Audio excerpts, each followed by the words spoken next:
Hi there everybody. So in today's video we have this Toyota Corolla 2006.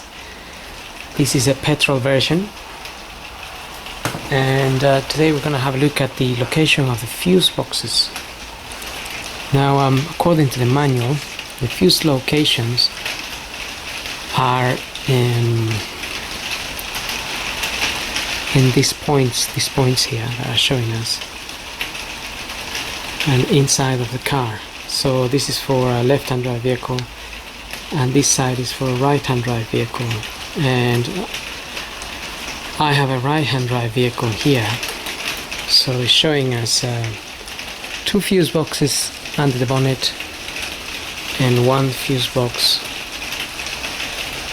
inside the car by the glove box. Now we have number 2 and 3 here,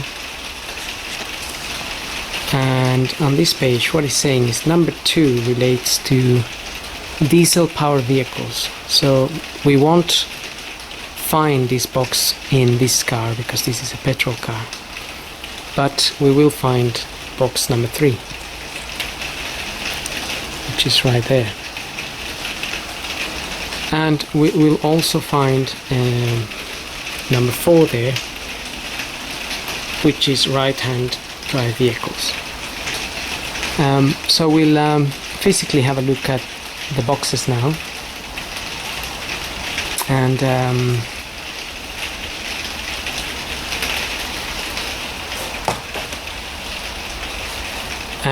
we'll start here at the engine bay. So if we look at this box here, this is where the fuse box, where the fuses are. Now if we open this cover,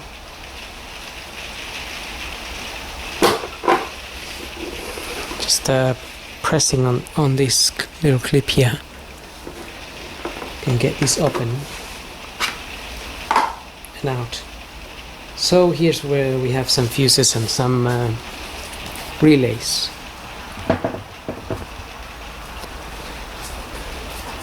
Now behind this cover we have a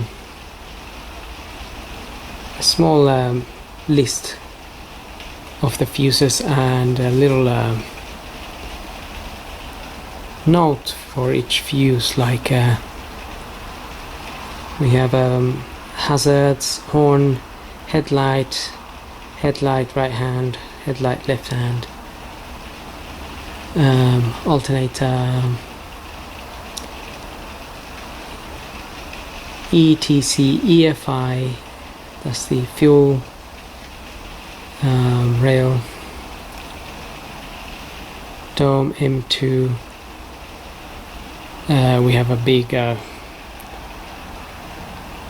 that's probably a fuel pump or something.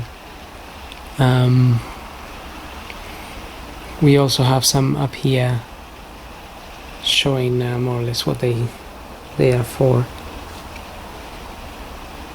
So we have horn, fan number 2, fan number 1, EFI main, that's the electronic fuel injection again.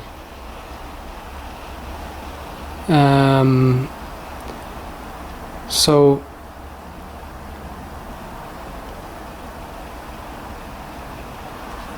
and we have some spares. It says also we have spare fuses. So this cover here, if you look at it like this, it's a representation of what's in there.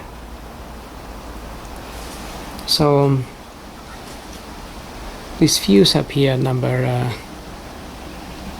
50 amp fuse, is followed by all those little fuses, number 30 amp, 15 amp, and so on. That will relate to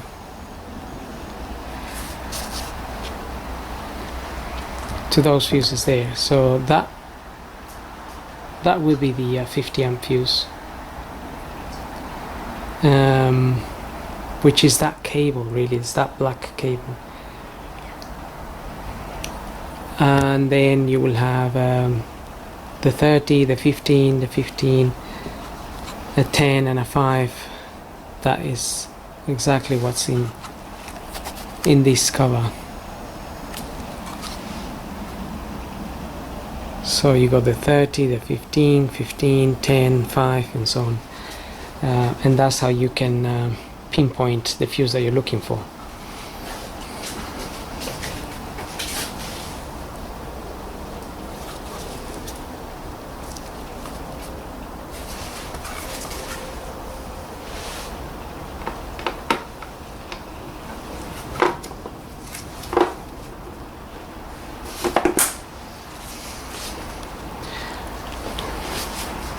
Okay, now we'll have a quick look at the fuses inside the car.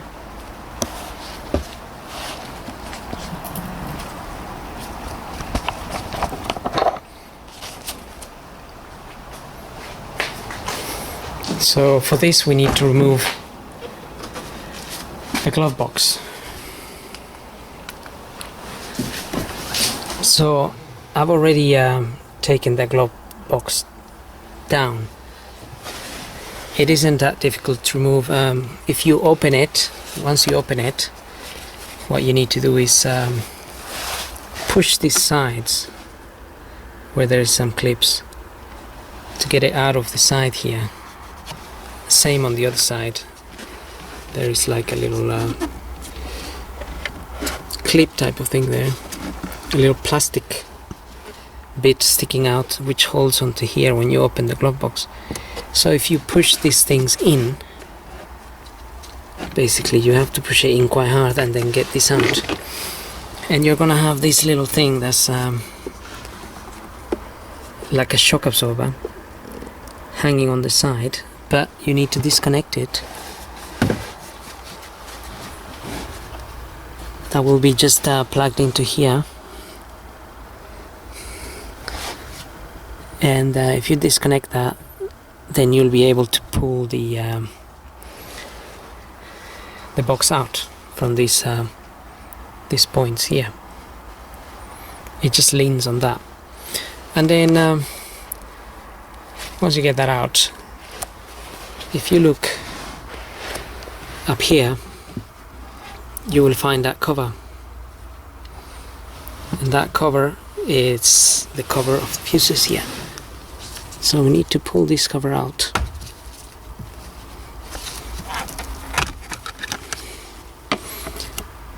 And there's your fuses, and some big fuses there.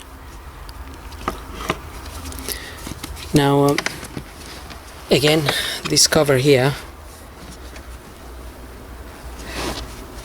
has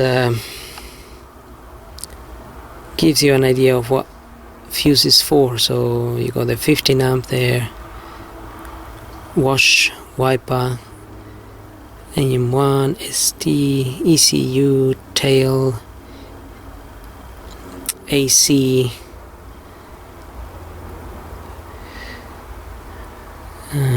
gauge, stop, fog, door, and so on. It kind of gives you an idea of what each fuse is for. And again, I mean, this isn't if you look at this table here, it will pretty much be a representation of what's in here. So we have those three big fuses there, the 30, 30 and 40 amp, and then the little ones. So the same goes here. We have those big ones, 30, 30, 40, and then all of those there. So you can't really go wrong with that. And well, that's pretty much it. Can get this cover back on, and then just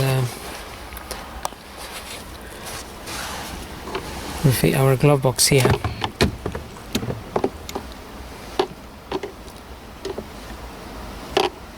There's 2 points on this little shock absorber here that you can put in this into the plug-in. There's the bottom one and the top one here. So and also you may have to press it down to get it in.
Okay, so to get this in, you have to press it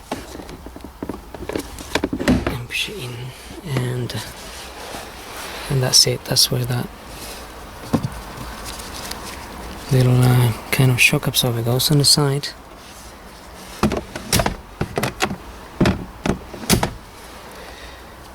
And that's it. So I hope this video helps, and thanks for watching.